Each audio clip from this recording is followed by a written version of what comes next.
is a well-known principle in life. Shankara says that sons and pupils are to be dissuaded from evil through instruction by the parents. So father is Prajapati here. Suppose you find your child doing something cruel to an insect or to an animal or a man, it is your duty to teach him. Don't be cruel, be compassionate, like that. Then,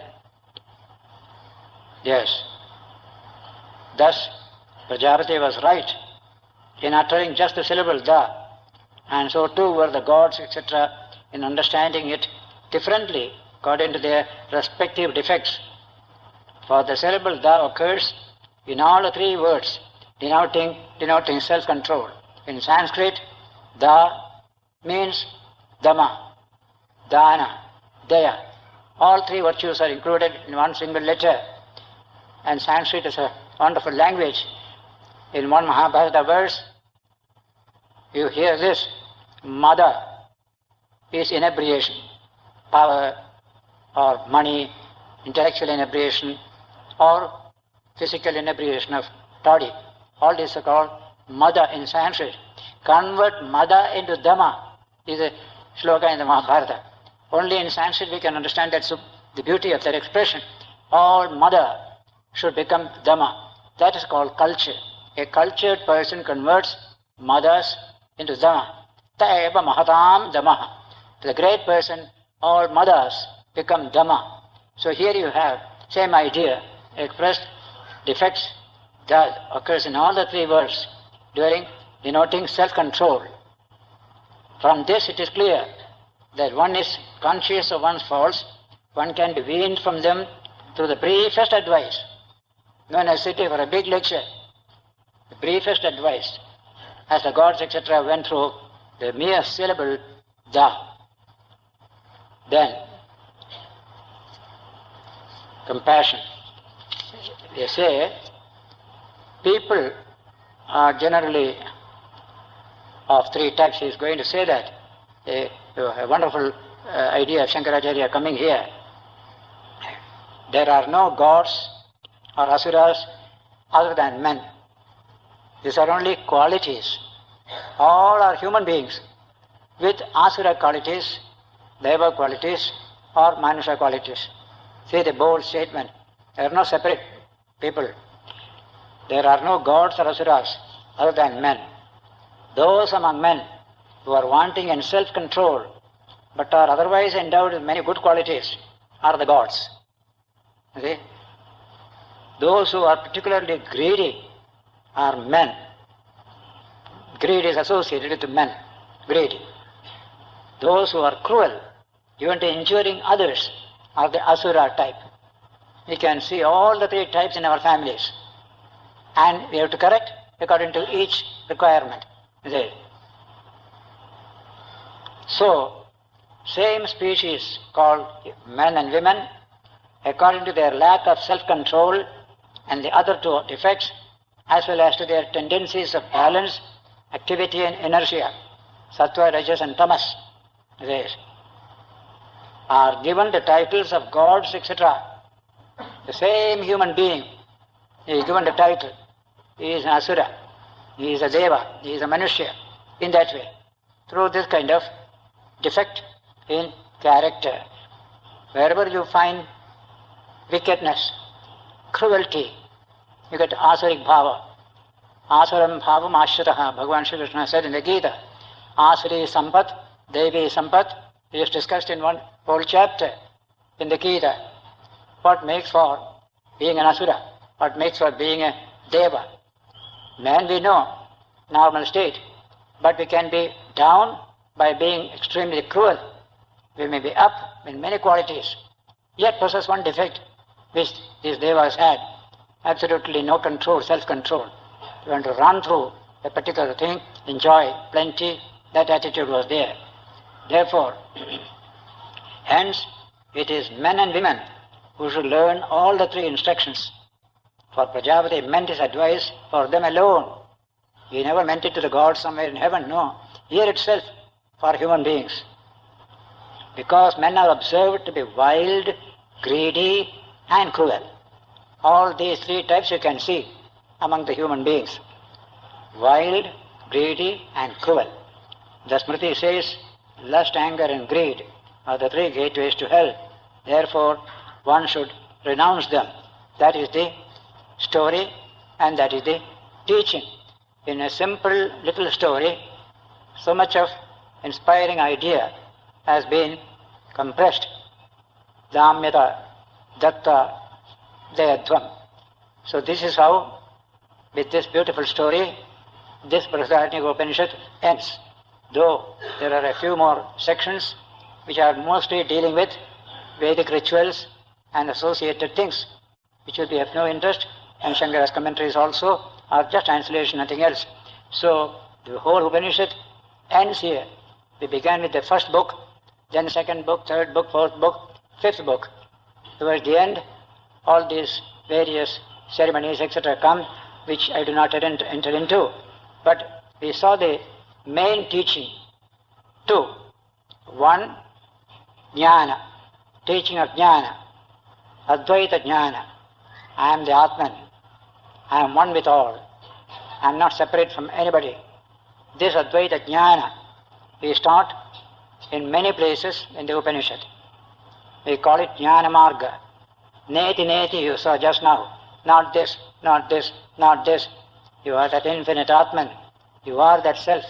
You cannot know it. You are it. That knowledge, that experience must come. It's a thing to be experienced, not to be known. This is how India proclaimed religion means experience, not knowing. Knowing is only pandityam, scholarship. But here it is experiencing the truth of the Atman. I am the infinite Atman. What is the condition necessary for it? One big condition. The idea I am not this body. But forget your body. Neglect, I am no more this body. And the ego, the I am not this little ego. These two must be renounced. How difficult it is. How many can do it? And so, Advaita, the tremendous philosophy, is like Mount Everest, the highest level of thought you find there. But what shall I do? I can't climb it. It is too high. What shall I do? Tremendous philosophy is like Mount Everest, the highest level of thought you find there. But what shall I do? I can't climb it. It is too high. What shall I do? Then comes a great path of bhakti, which proceeds from the other teaching in the Upanishad, which you saw earlier, Antaryami Brahmanam, God or the Antaryami in all beings. This Brahman is the self in all of us. He is the thread that runs through all of us. And he is called the Antaryami. And the famous passage in the Upanishad referred to this Antaryami. Yat prathivyam drishtan prathivyadantaro yam prathivena veda yasya prithivye shariram soyamatma antaryami amrataha. That is the Atman, that is the inner ruler, that is immortal, that is within the earth, but the earth does not know it, whose body is the earth, who remaining within the earth, controlled all the movements of the earth. That is called Antaryami. The whole universe has such an Antaryami. And that becomes the object of worship. There you get bhakti, love, the great object of devotion. God becomes an object of devotion, not merely that neti philosophy by which you deny all duality, all personality, realize the impersonal, non-dual Brahman. That is a great path. But it is difficult. For whom? For whom the body is a constant pressure. I am always feeling I am the body. How can you realize that infinite Atman when you think you are the body? So Dehatma Buddhi must go, which most of us cannot easily throw away. The little ego also we cannot throw away. It is there. Then what shall we do? We have no hope. No, you have hope. Therefore, that teaching came in the form of bhakti, centered in that Antaryami teaching of this very Upanishad, Antaryami Brahmana. Sri Ramanuja Acharya, in his commentary, goes into ecstasy, dealing with the subject of Antaryami. Now, this Antaryami is a divine person, whereas Brahman is a divine impersonality. So God is both personal and impersonal, says Vedanta. God has got impersonal dimension, personal dimension. The jnani seeks the impersonal dimension.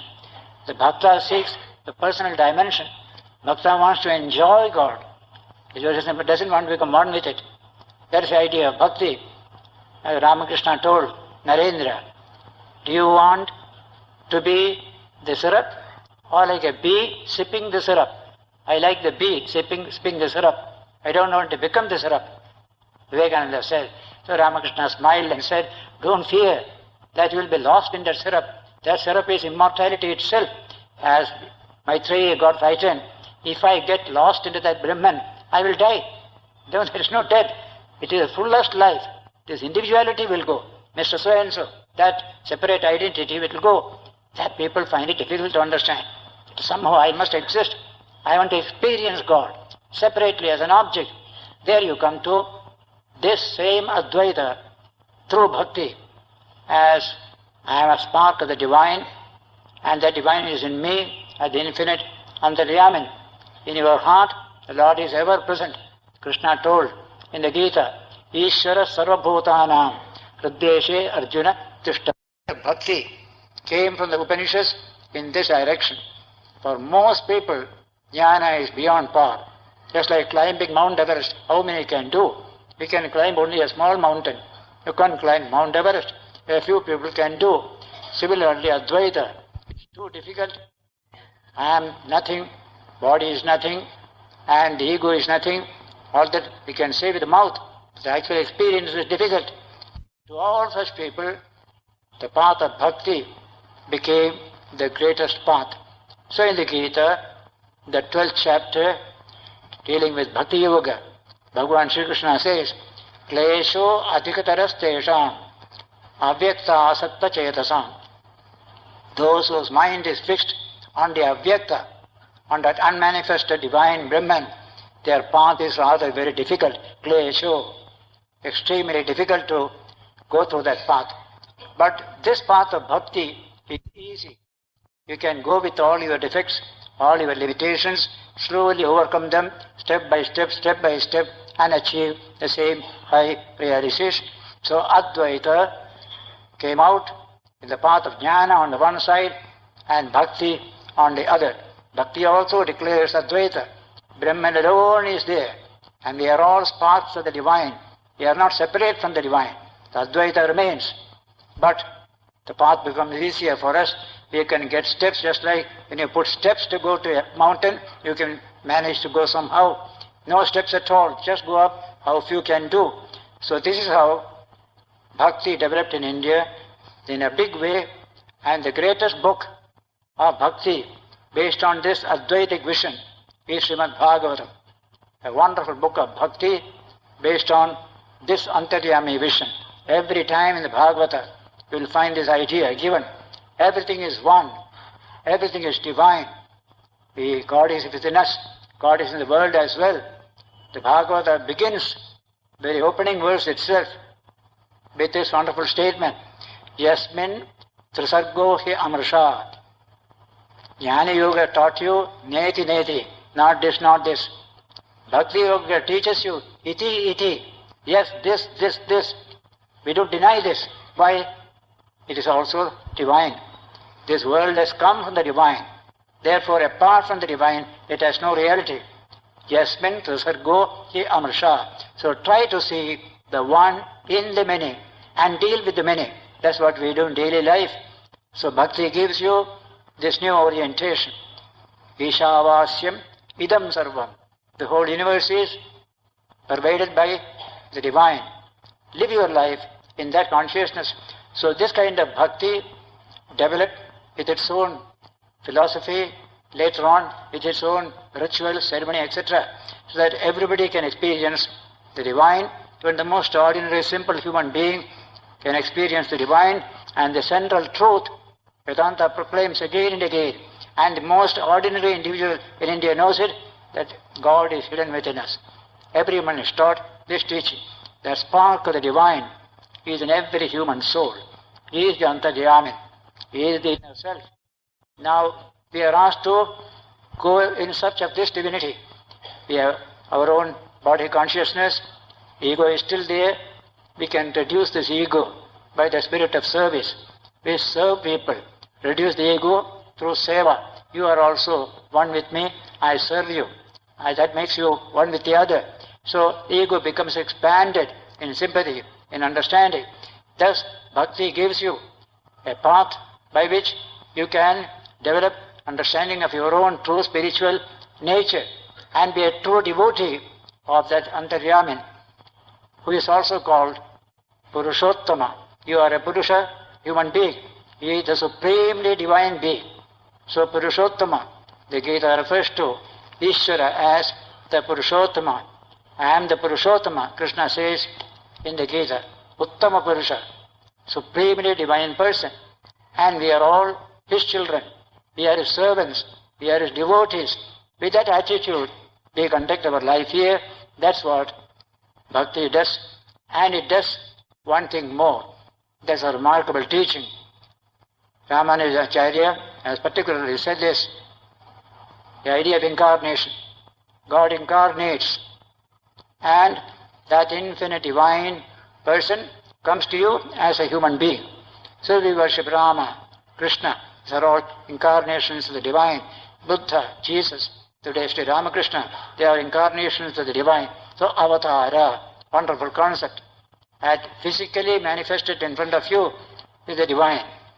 You can realize God through that person. So avatara is a beautiful concept. Similarly, avatars do not come all the time. After some time, avatara is gone.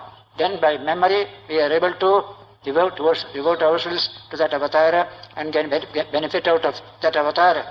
And avatara comes again and again whenever there is need. As Krishna said in the Gita, Sambhavami Yuge Yuge. Then comes another teaching of Ramanuja, the idea of Archa, image of deity in the temple. That's also an avatara. Ramanuja said, avatara is not only occasional avatars.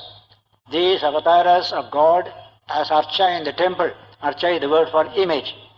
Archa avatara. Ramanuja calls it. The temple image is an avatara. The wonderful conception that when you do the consecration ceremony, that image ceases to be mere stone.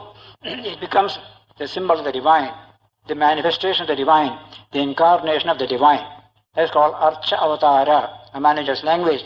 So all over India you find most ordinary people like us, you can't understand that Brahman, even the concept of Antaryami. We want something concrete to understand. So we made the concept of temple, God with form, different forms. In the same Upanishad we read earlier, just a few weeks ago, Rupam Pratirupo Babhuva, Tadasya Rupam Pratijakshanaya. This Brahman assumed many forms to manifest himself through those forms. So we found not only the world of objects and things in the world and living beings, but occasionally a divine personality also comes in the form of the divine. We worship him. So in the temple we establish the divine, makes it consecrated, and see the divine there. And when we go there, what is it that we do? We do darshan, that wonderful Sanskrit word, darshan. Darshan in the temple, not mere seeing. Darshan is a deeper concept than mere seeing. Seeing from the inner point of view, that inner realization. That's the meaning of the temple. And so, this bhakti helped us through these temples to cultivate, do our day-to-day life and work, establish happy human relations, because that is the ethical base of all the religious practices. Jnana, bhakti, whatever be the system, base is common. Ethics, morality, concern for each other, spirit of service, spirit of devotion, tolerance, understanding. All these are common virtues on which you build up your spiritual life through jnana, through bhakti. So common basis of morality, ethics is there. You build on that differently. There is no difference in the teaching about morality in any system. A jnani, a bhakta, everybody has to have this elementary moral awareness, ethical consciousness, a concern for other people, a spirit of service and dedication. That is a beautiful central principle. Over that, you build a superstructure. That's called religion as something mystical, something that gives you an experience to the divine. You go to the temple, you feel you are seeing the divine. You had darshan, you worshipped, you saluted, you even meditated for a while, came back, you feel you had some experience to the divine. The word experience is again and again emphasized in this connection. And so this temple worship in India is quite different from what people understand elsewhere as idol worship. It is an ideal be established through a particular form. We know the form is nothing but the stone, but we give it this kind of a ensouling it through the mantras we utter, and it becomes divine for you. In this way, we established temples, and in the Shastras it is said, Sadhakanam hitarthaya brahmano rupakalpana. Brahman has no form, but we imagine forms in Brahman for the cause of devotees, to help devotees to develop their spiritual life. So Brahman with form, Saguna Brahman, that is the center of bhakti worship. That is what you see all over as Vishnu, Shiva, Deva, etc., etc. All these are various forms of one single divine nature. Truth is one, but sages call it by various names, said the Rig Veda. That becomes exemplified in our society. Ekam Sat, Vipra, Bahudha, Vadanti. Truth is one. Sages call it by various names. Bhagavata said the same thing. Vadanti tat tattvavidaha tattvam yat jnanam advayam brahmedi paramatmeti bhagavan iti shabdyate. Knowers of truth, tattvavidaha, those who know the truth. Suppose you are worshipping one way, another person another way, another person a third way. Million ways of worship are there. If somebody goes to inquire, what are they doing? What's the meaning of all this? They try to find the tattvam behind all these various matams that are going on. And they discover the tattvam. That Brahma tattvam is being worshipped through various names and forms. So, vadanti tat tattvavidaha. Tattvam, what is that tattvam?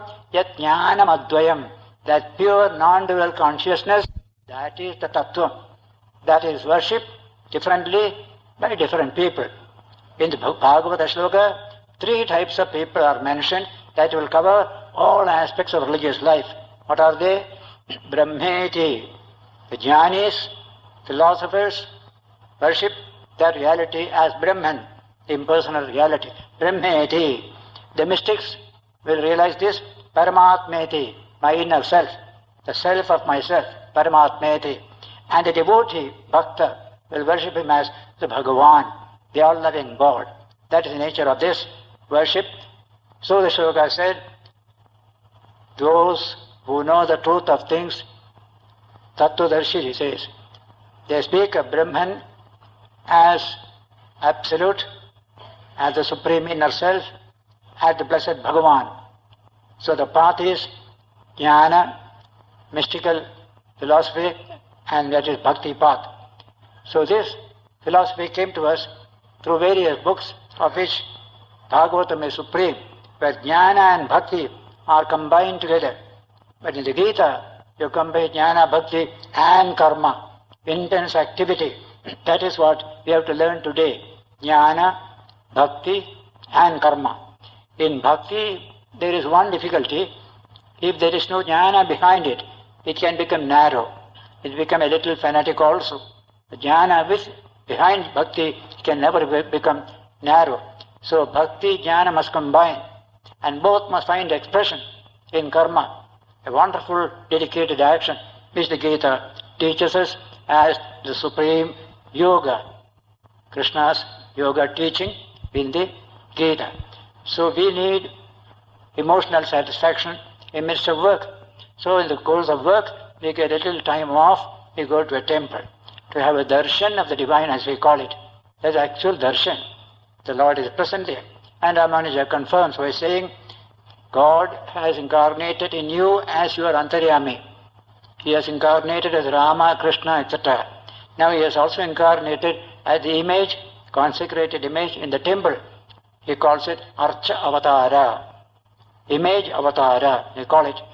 Now this concept of Archa Avatara has been most beautifully presented by one great poet, Narayana Bhattacharya of Kerala. About 500 years ago, he lived. He was in Guruvayur temple, Krishna temple. So he wrote that famous book, Narayaniyam. You get the English translation in the bookshop there, Narayaniyam. That book opens. It is a compendium of the Srimad Bhagavatam. Bhagavatam has 18,000 verses. This book has about 1,100 or 200. But within that, a beautiful exposition of the philosophy of the Bhagavatam you get in the Narayaniyam. And the opening verse is simply marvelous. I am just giving you that opening verse. This Brahman, the Upanishad is speaking here, Brihadaranyaka, Brahman. What kind of Brahman? Beyond speech and thought. So you say, neti, neti, neti, neti. But how can I get it? It is far beyond my capacity. No, it's available to you here, just in front of you, in Guruvayur, in the image of Sri Krishna. What a blessed thing it is for you. It's available there. That is Shloka saying, Sandra Ananda Avabodhatmakam Anupamidam Deshakalavadibhyam. This Brahman, which is Sat-Chit Ananda Sagara, an immensity of Sat and Chit and Ananda, that is Brahman. Beyond limitations of space and time, Deshakalavadibhyam, Nirmuktam Nityamuktam, it is ever free, ever pure.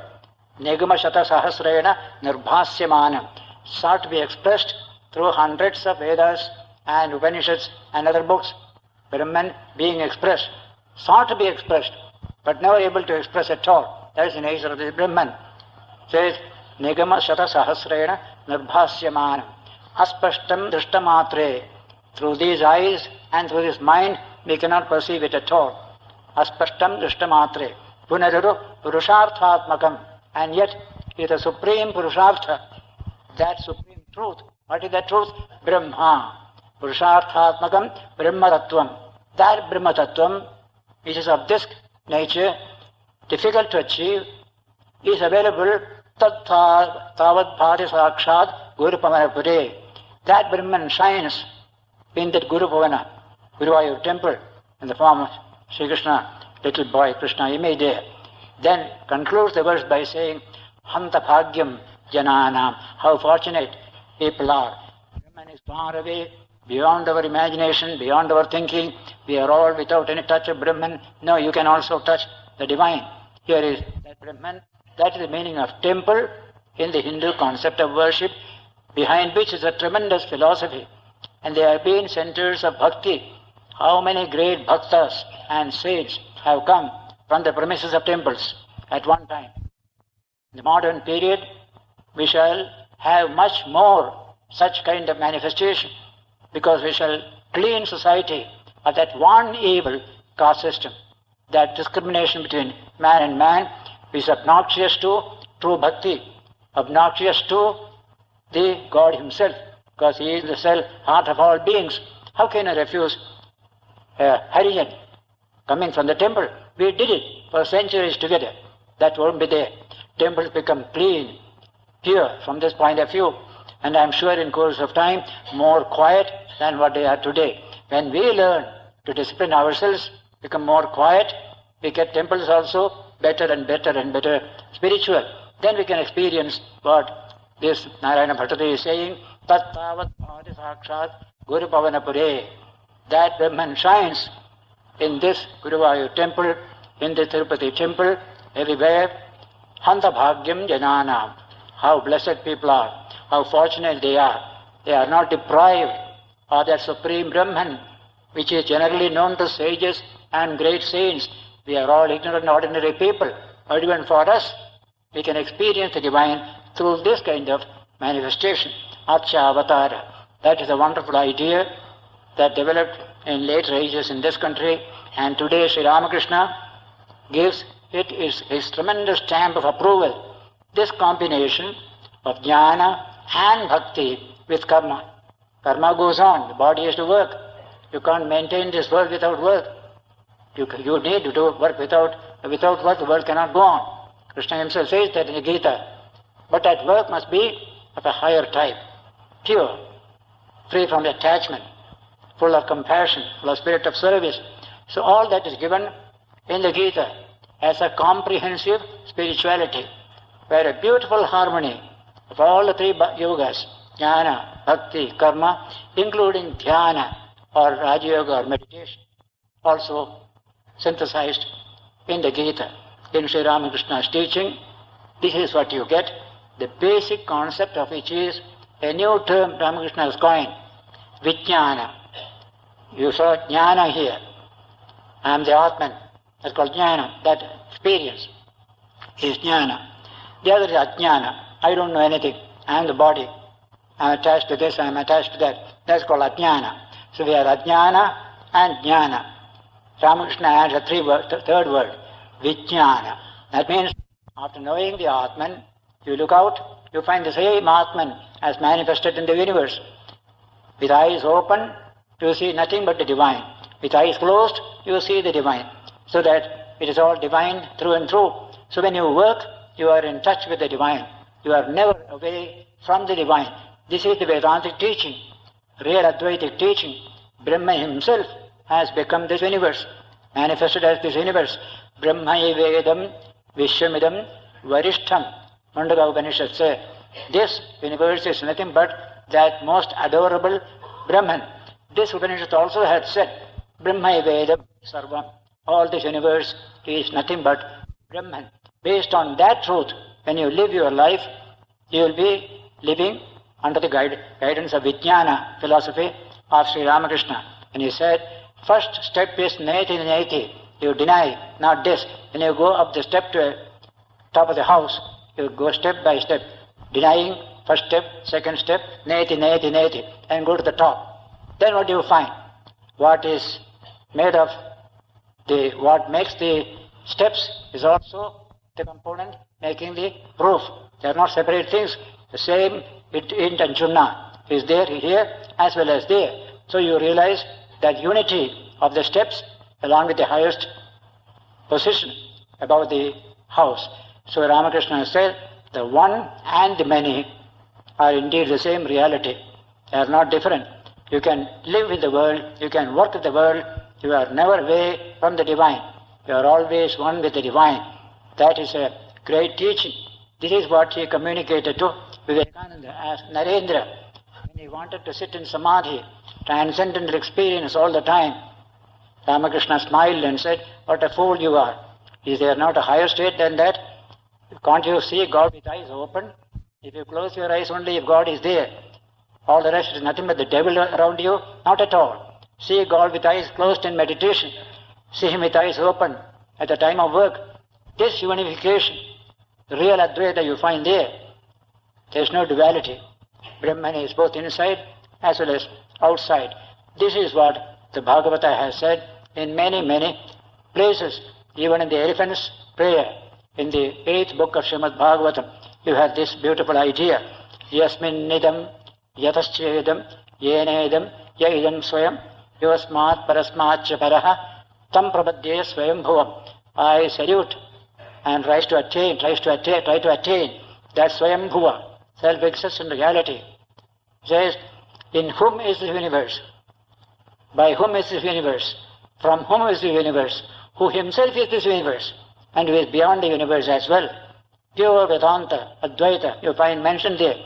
And so, this is Sri Ramakrishna's special emphasis. When you read the Gospel of Ramakrishna, find out the index, Vijnana, and wherever it is defined in the whole book, you will find this teaching coming there. A combination of bhakti and jnana and karma or action going together. Whole development of the human being, integrated development of human being. That is the special message of this modern age. Previously we developed one-sidedness, only a bhakta. Anything happened, go on weeping, depending upon God for everything. That kind of we have plenty. The other is arrogant, proud, I am so and so, I am the Atman.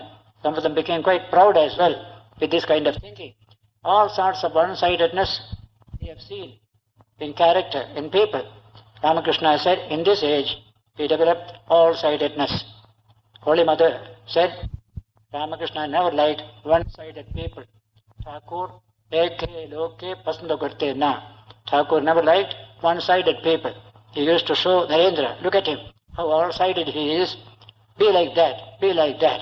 So when you combine jnana, bhakti, karma and this yoga, you develop all-sidedness. That is the Vijnana philosophy in which all this is included. The shlokas that you studied here for knowledge of the Atman as Neti Neti. It is a high place. Ramakrishna underwent that sadhana through the help of Tathagata, that Advaitic sadhana of jnana in Dakshineshwar. There's a wonderful chapter in his life. But all the other bhakti sadhanas also he underwent. Then he came to this wonderful truth of what the Bhagavata said. Those who know the tattvam, they understand it is the same tattvam that is followed by jnani, bhakta, karmi, every one of them. Tattva is one, mata is many. Matam is always plural. My liking, my special preference, separate from yours. But behind all these different preferences, truth is one. That is the knowledge that India got, which made for harmony in society. That real Advaitic vision of one behind the many. That is what the Upanishad wants to convey to all of us. We have now the Brihadaranyaka Upanishad completed after nearly 1.5 years. And next we shall take up Chandogya Upanishad with Shankara's commentary. Many chapters are very ordinary, full of ritual ceremony, but 3 chapters, last 3, are wonderful. And so we shall take it up next when we meet, that is 10th November. I am going to Calcutta for Agartala and other places, addressing universities in Baroda and other places for the next few weeks. So I come back only after 3rd. That means 3rd is Sunday, I won't be here. So 10th Sunday, we shall begin the Chandogya Upanishad. In the meantime, the Sunday lectures will continue. The same Swami Paramarthananda will deal with Dakshinamurti Stotra. After that, he will come on the Divine Mother during the Durga Puja period. So he will continue the Sunday classes in my absence, and we shall meet for the Upanishad on 10th November. Shall just spend a few minutes in silence and then disperse. Satya vibheda bhagame natatavaham namamaki nastvam samudro hitaranga nakwajana samudra taranga.